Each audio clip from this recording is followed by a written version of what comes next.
I'll tell you what, the way Ramon was hit, he's lucky he held onto the ball because there was fierce pressure coming from the backside.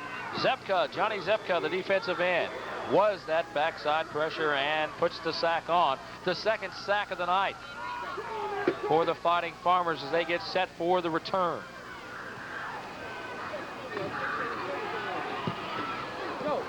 Standing back deep is Allen. Allen takes it at the 35 and will get 1 or 2 yards after that, up to about the 37 or 38. It's a 33-yard punt with about a 2 to 3 yard return. So Ryder not able to do much on offense on their first possession, go back on defense, and again we're tied at 7. He had a good shot. You were able to see the fans on the far side, and they brought a bunch with them on the short hour-and-a-half trip from Lewisville. We also should mention that Marcus was leading Haltom 10-0 at halftime, and a bit of a surprise. We'll go across the standings with you here to let you know where everybody is at and how crucial each game is. What that means, before you get into that, Skip, what that means real quick is that Haltom has now been scored on in district play because they came into tonight's game plus 59. They had scored 59 points and not given up any points.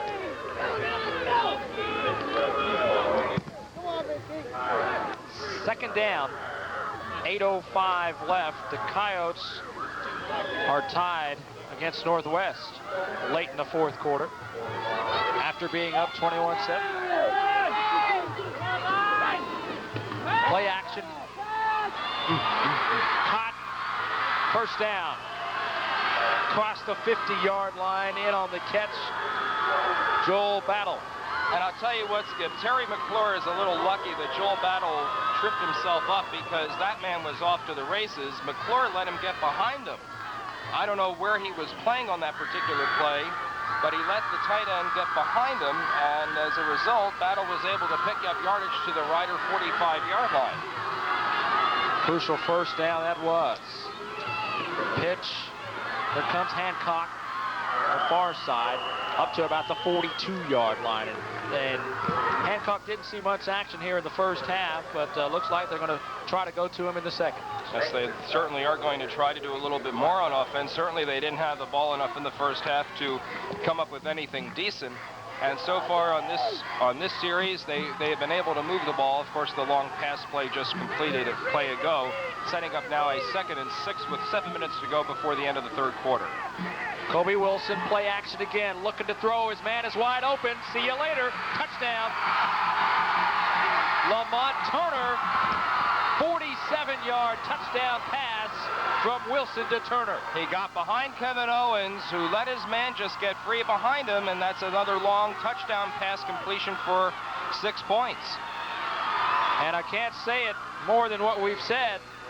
That is what Wilson does very well. Hide the ball when play action, look for the open man. And that time Turner had enough speed to get past the secondary. Extra point is good. And with 6:54 to play here in quarter number 3, Lewisville strikes first here in the second half. 14-7 our score.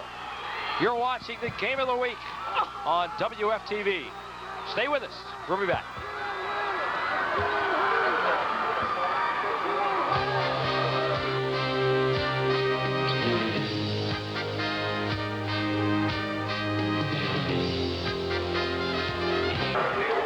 Skip, I'll tell you something. Wayne LeBlue was just lecturing someone on the Ryder sideline. It's someone who is sitting down, and we lose sight of the players when they get to the bench. My guess is that he was talking to Kevin Owens, and he was trying to make a point. I mean, it was clear that he is upset about something and was making a point very, very sternly to, I'm going to guess, as I said, Kevin Owens, but we don't know who it is down there because we lose sight of the players when they sit down. Okay, it is 82 Olstein, and not...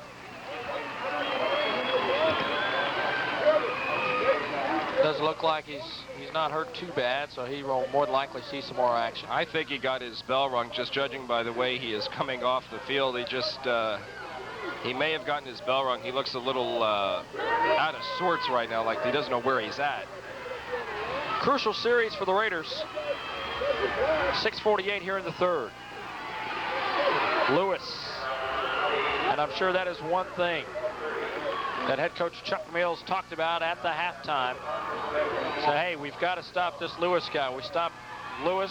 I think we could stop the Rider Raiders. And I'm sure more than likely he told everybody on the defense, hey, we got to key up on this guy. As you get a shot of head coach Wayne LeBlue. The man in the middle right there. Second down, about 6. Lewis. There'll be a foot race to the 50, to the 20, the 10. See you later. Touchdown. 70-yard touchdown run. So he's up to at least 150 yards now because he came into the second half having run the ball 20 times for 80 yards in the first half. You get him a hole, and it doesn't matter how small it is. If he gets through it, he's off to the races.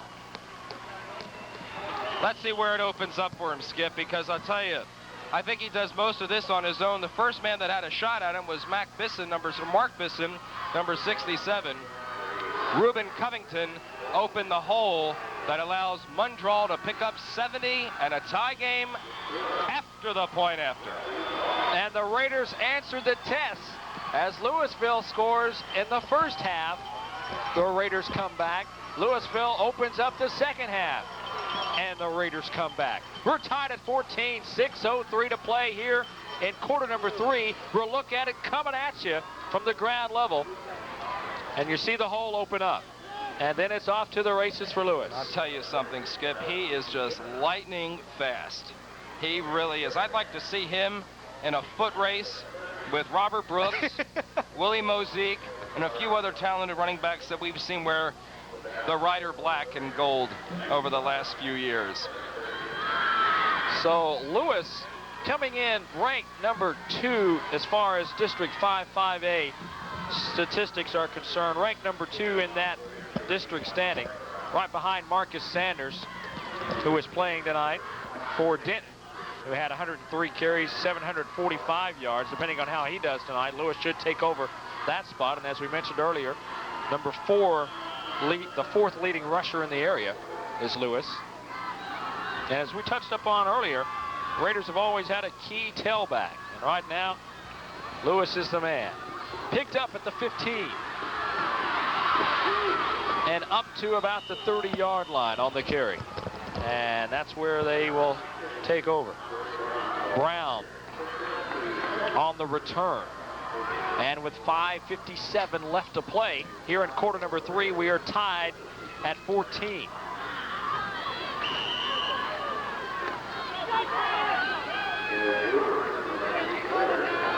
We'll see now what Lewisville does as far as offensively. They've had a lot of success with Kobe Brown throwing the football out of the play action.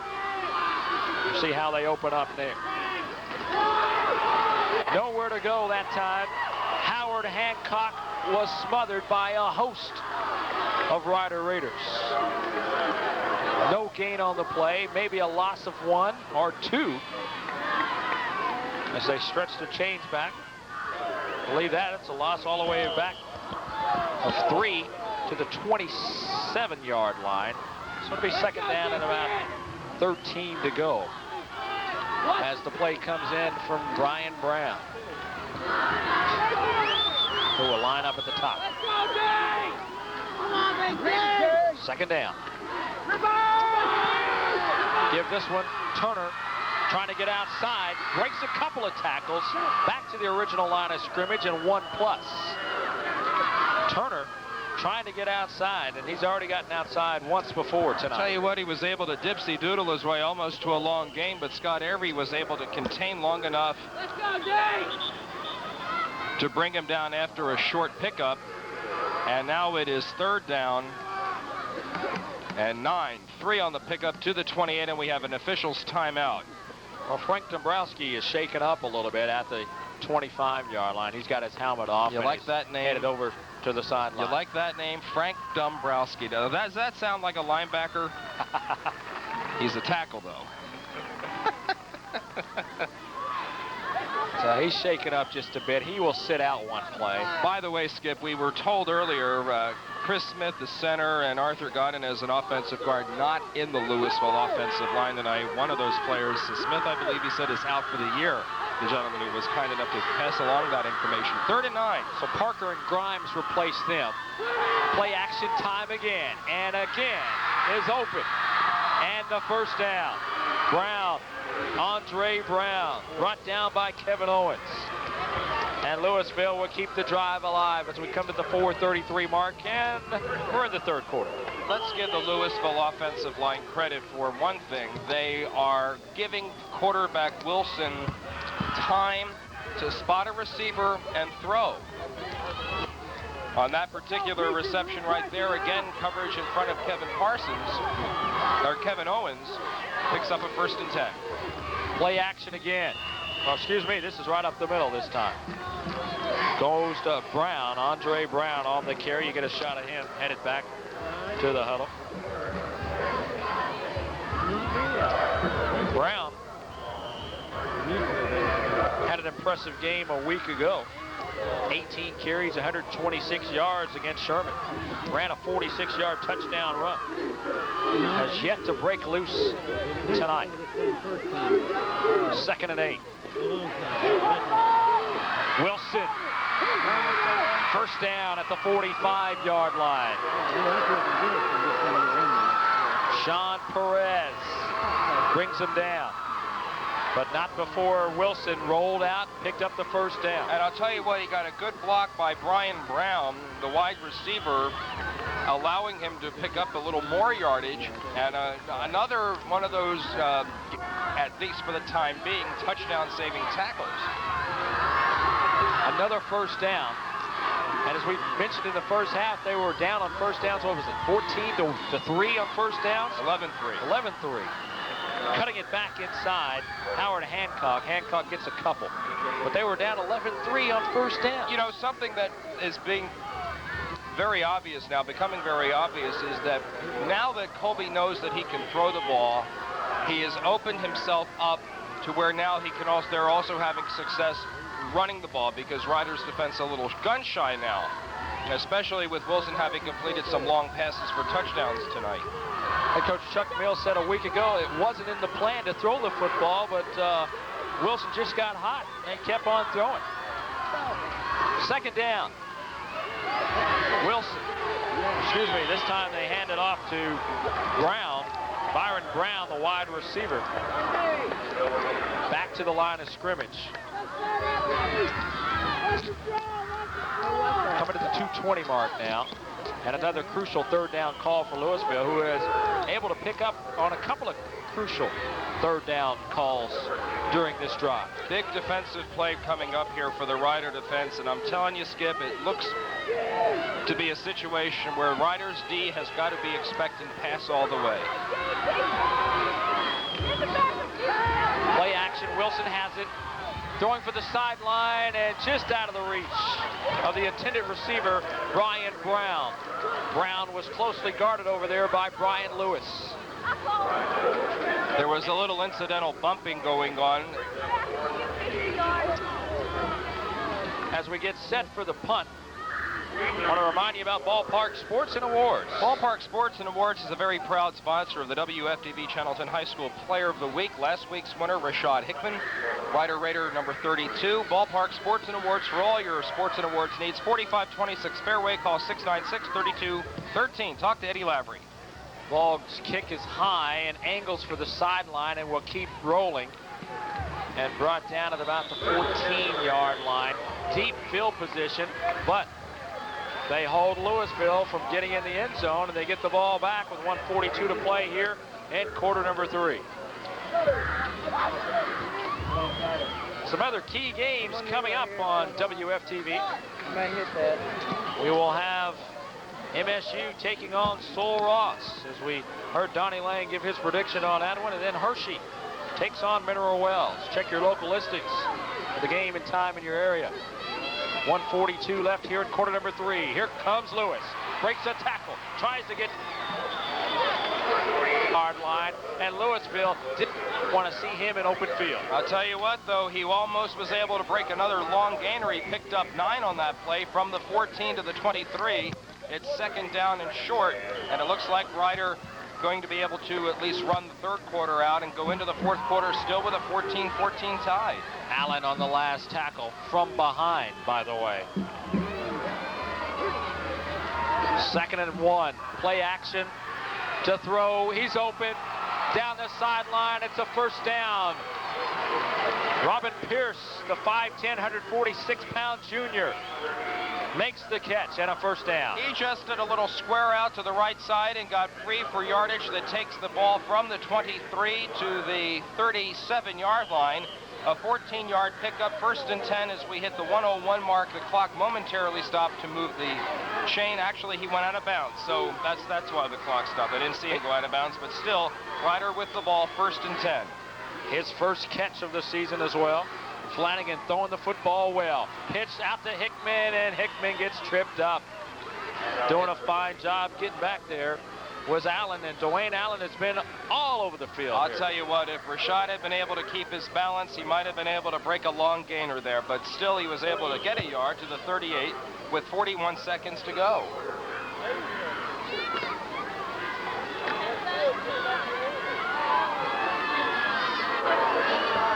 Dwayne Allen, a key returning starter this year for Lewisville. Flags on the play. And if it is against the Raiders, can you believe it? It will be their very first penalty of the ball game. You know, I was sitting here thinking the thought that Ryder had not committed a penalty through 3 quarters, and this penalty is against Lewisville, so Ryder still has not committed a penalty through all but 22 seconds of the 3 quarters. And if you're head coach Wayne LeBlue so far, that's the kind of game you want to have. Oh, I'm sure it is. The call from the official offsides, they will take the penalty. 2nd down and about 5 as they take the penalty. And let's see if they get this one off before the end of the 3rd quarter. 14 seconds remaining. We are tied at 14. Flanagan breaks the eye. Little mix-up back there. Lewis, first down, across the 50 to the 45-yard line, and that should do it for quarter number 3. Finally brought down again by Allen. He's got close to 175 yards as we head into the 4th quarter. Another fine offensive display tonight by number 48. It will come down to the 4th and final quarter. Both fans on their feet for this one. Don't leave. We are tied at 14 with 12 minutes of football left. You're watching the Game of the Week on WFTV. Back at Memorial Stadium, Skip Boyden, along with Rich Siegel and the rest of the broadcast crew. The 4th and final period. Play action. Flanagan looking to throw down the sideline and out of the reach of Scott Avery. Avery was closely guarded over there down the sideline. Jason Aguirre, one of the defensive backs. He came up limping a little bit like he had cramped, and so will be replaced by Robin Pierce, number 20. Skip, on that last pass play, he had Thad Carnine open over the middle momentarily. If you've been able to spot him as his first receiver, they would have picked up yardage to about the 30 or 25-yard line. And he's only thrown to Thad Carnine once tonight. I'm a little bit surprised that they haven't tried to utilize the tight end any more than that. Lewis fiercely brought down by Chad Cummings that time. But Lewis ran into one of his own players that time and didn't get the steam rolling like he wanted to. No, he didn't. He really wasn't able to because, as you said, he did run into and looked like Rashad Hickman. 11:25 left. We'll have to keep an eye on the clock, and you get the suspicion now the next person to score will wrap this one up. I agree. Flanagan, all day to throw. Now it caves in. Going to have to get rid of it. Throws it across the field. It's almost picked off.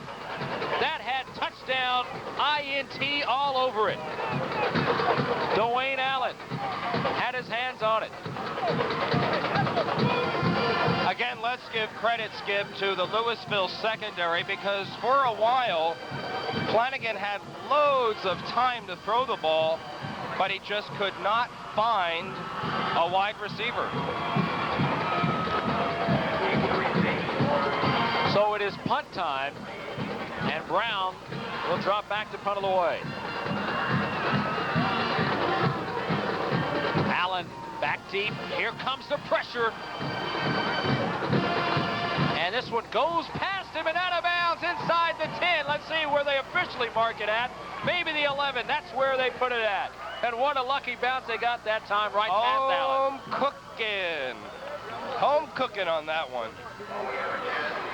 Here's the last play that had INT written all over this one as he scrambles out. Well, you know what happened, Skip? They gave him a sack right there. They called him down because that was an incomplete pass, and then while they were setting up for the punt, the clock started again, so they must have called him down. So 10:40 left to play. We are still tied at 14. As Kobe Wilson brings them out deep in their own territory. They mark it at the 11-yard line. This one up the middle. Brown again on the carry. Brought down on the defensive line. And right now it comes down to the point of who wants it the most. And a reminder, there is no OT in high school football, which always bugs the heck out of me. Yeah, I can understand that. You'd like to see overtime. I don't necessarily know that you'd like to see 5 overtimes like the Indians played at Howard Payne, but, or was that Tarleton State? Howard Payne. Howard Payne. HPU, yeah. Yeah, but some form to say who's going to win this one. And since this is a district ball game, I'll have to go back. It's been a while since we had a close ball game here at the stadium. I have to go back and find out, do penetrations count? Since this is a district ball game. They fake the draws, trying to set up the screen. The catch, Hancock down the sideline and has the first down. Run out of bounds at the 26-yard line. And they have been able to run that screen pass successfully now a second time. They're 2 out of 2 on screen pass conversions, and they're able to also convert on 3rd down as well. So they've got now a 1st and 10 at the 26-yard line. Very simple. It's very simple. Wilson drops back to throw, a play action fake, being chased by 2 men. Pass was completed there to Howard Hancock's number 9, and Scott Saltzman was able to chase him down, but he was moving. I'll tell you, Scott's not going to catch him. Again to the outside, Hancock, and he is brought down by Scott Avery. And what a tackle that was! It was kind of like, hey, I better stop him now. Scott Avery. And a little help that time from Jackson. 8:45 left as we keep an eye on the clock for you. The 4th and final period, 14 apiece. As you get a shot of the scoreboard from our camera number 4 going on the air with that one. It's working tonight, is it? Good deal. Oh, yeah. Back to the line of scrimmage goes Hancock, who took a stick that time from Rashad Hickman. Rashad Hickman made the tackle, and I'll tell you something, we're lucky, Ryder is lucky, well, we're lucky, that we did not get a piling on, because there was another player who came on while Hickman was making that tackle. That could have been a major penalty of significant consequence, but fortunately, not to be. 3rd down, 4, inside of 8 to play. And there you get a shot of why Hickman is such a valuable player, not only a key man in the fullback blocking, but also defense at the middle linebacker position. They pitch. They may throw out of this one. They will. It is up in the air. Turner, he's got it. There'll be a foot race. Touchdown. Hey. 68 yards on the pass from Howard Hancock, who is still down at the 25-yard line. He took quite a lick as he got that ball away. But once again, well, first let's watch him. He takes quite a hit there.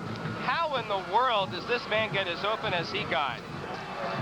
Right past the last man, Brian Lewis.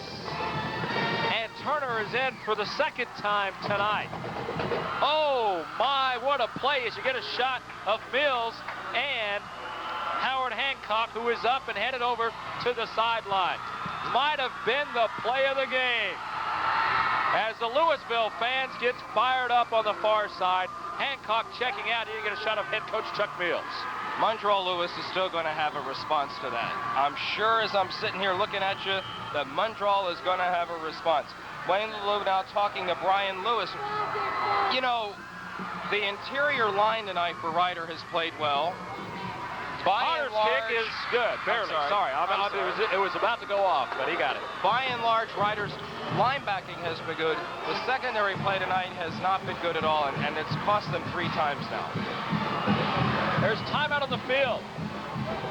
There's a new ball game. 7:38 to play. Raiders find themselves down by 7. They have answered twice. Can they do it again? We'll find out. Stay with us.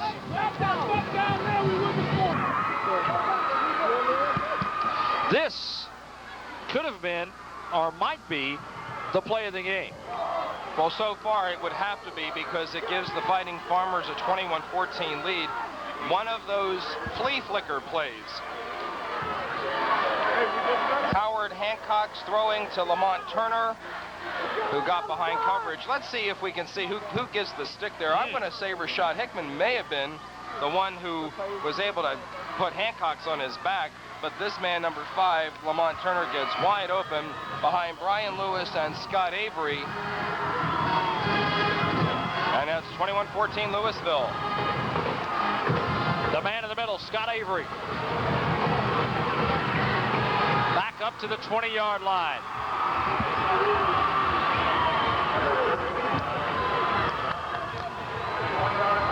Skip Jake Buttonfield, number 21, came up with the ankle tackle, not allowing Avery to get any more than the 20 yards on the return. Actually, it may have been 21 because it looked like he was a yard deep in the end zone and brought it out. I'll tell you what, this is a time where the Ryder Raider fans need to get it up and get it going to help their team out. Lewisville on the far side, which we're getting a shot of their fans, they are standing up, the band's playing. They feel that they've got the momentum. Let's find out. 7:33 left. Lewis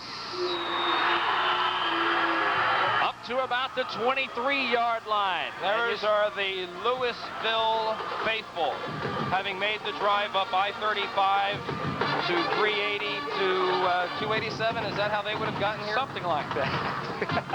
Take that, yeah, the Denton to Decatur road.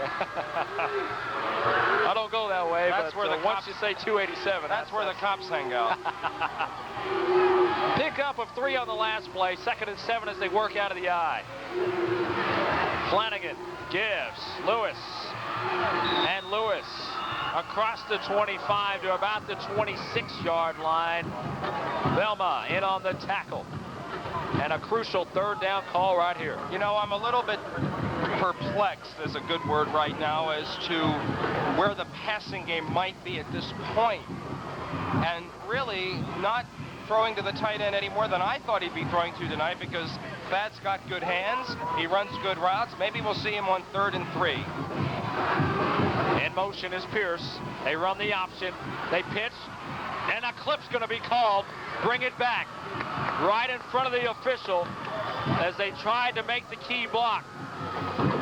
And I saw it from up here, and that's where the flag was thrown down. They knew they needed to make that key block to get Lewis outside to pick up the 1st down. So they played 41 minutes and 44 seconds of this game without a penalty until now.